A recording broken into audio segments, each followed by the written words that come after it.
Psicopatología del pensamiento. El pensamiento es una actividad y capacidad del entendimiento o intelecto para entender y razonar. En otras palabras, es una actividad de asimilación y transformación de la información que elabora, combina y recrea material de conocimiento, particularmente, aunque no solo, en forma de lenguaje interior. Platón decía, pensar es hablar el alma consigo misma. En el análisis psiquiátrico del pensamiento se encuentran 3 características o factores que se deben valorar. En primer lugar se encuentra el curso o aspecto formal del relato o lo que es lo mismo el paciente. Si lo hace rápido o lento, si se interrumpe o pierde la expresión de sus ideas. En segundo lugar es el contenido, es decir, el significado real de lo que dice, las representaciones y conceptos que utiliza y los juicios que emite. En tercer lugar es la individualidad, en el cual, en pocas palabras, todos somos capaces de razonar y aceptar que el resto de personas posee su propio pensamiento y que nuestro pensamiento es únicamente nuestro. Si esto no se cumple en nuestro paciente, diremos que posee una patología de la propiedad del pensamiento. Sin embargo, dentro de esto se debe prestar mucha atención para no concentrarnos únicamente en el contenido ni tampoco dar por correcto todo lo que el paciente nos dice. Cuando la alteración se deba a la velocidad, distinguiremos los siguientes pensamientos. Pensamiento divagatorio, en el cual la persona habla mucho sin aportar nada nuevo. Pensamiento idefugaz, en el cual se pierde la idea general que se intenta transmitir debido a un salto entre diferentes ideas relacionadas entre sí por palabras o temáticas similares. El pensamiento incoherente, en el cual, además de perderse el hilo de la línea directriz, fallan las asociaciones inmediatas entre los juicios por la rapidez con la que se producen. El pensamiento disgregado, el cual se caracteriza por un grado de hipotonía máximo que resulta en un razonamiento ilógico e irrelevante acompañado de paralogias y neologismos. El sujeto intercambia palabras al azar sin ningún tipo de asociación, perdiéndose la construcción gramatical y por lo tanto impidiendo el Si la alteración aparece en la fluidez, encontraremos el pensamiento proligio, en el cual el sujeto se adhiere a los detalles marginales o enmarcantes de la línea directriz, desembocando en una incapacidad para definir sus ideas y concluir los temas de los que habla. Un ejemplo de esto es la dificultad que tienen los pacientes para despedirse.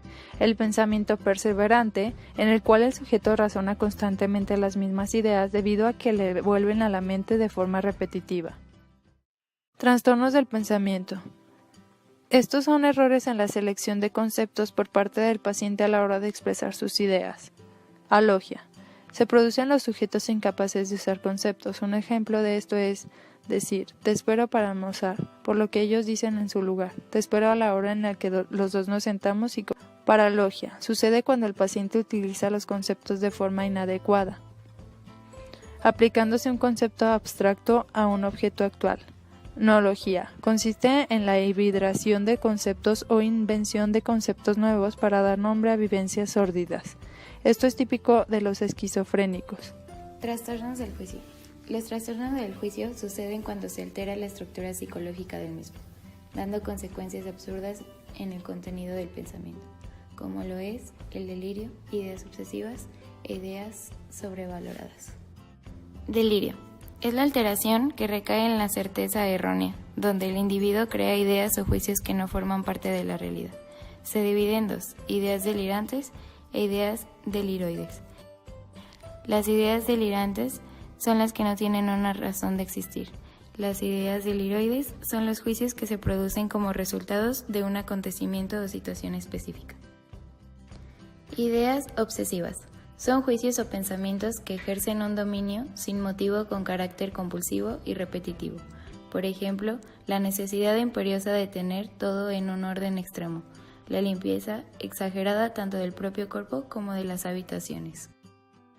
Ideas sobrevaloradas. La idea sobrevalorada es una creencia, no evidencia, firmemente mantenida en el pensamiento del sujeto, aunque esa firmeza no llega a la intensidad de la idea delirante. Los juicios sobrevalorados son egocentónicos, es decir, que los pacientes se sienten cómodos con ellos. Estos pensamientos son comprensibles en el contexto de la personalidad y la vida del paciente, aunque la mayoría de las personas no son considerados como normales. Trastornos de la propiedad del pensamiento. Nuestro pensamiento es único, individual y propio. Los pacientes con estas alteraciones pueden sentir una automatización, donde el sujeto piensa pero en contra de su voluntad, y como una intervención, cuando el sujeto manipula su propio pensamiento. Esta intervención puede ocurrir por varios motivos. Bloqueo, cuando siente que sus pensamientos le son sustraídos desde fuera. Divulgación, cuando siente que sus pensamientos son adivinados por telepatía. Eco, cuando son alucinaciones acústicas. Imposición, cuando son pensamientos de otra persona en su propio pensamiento.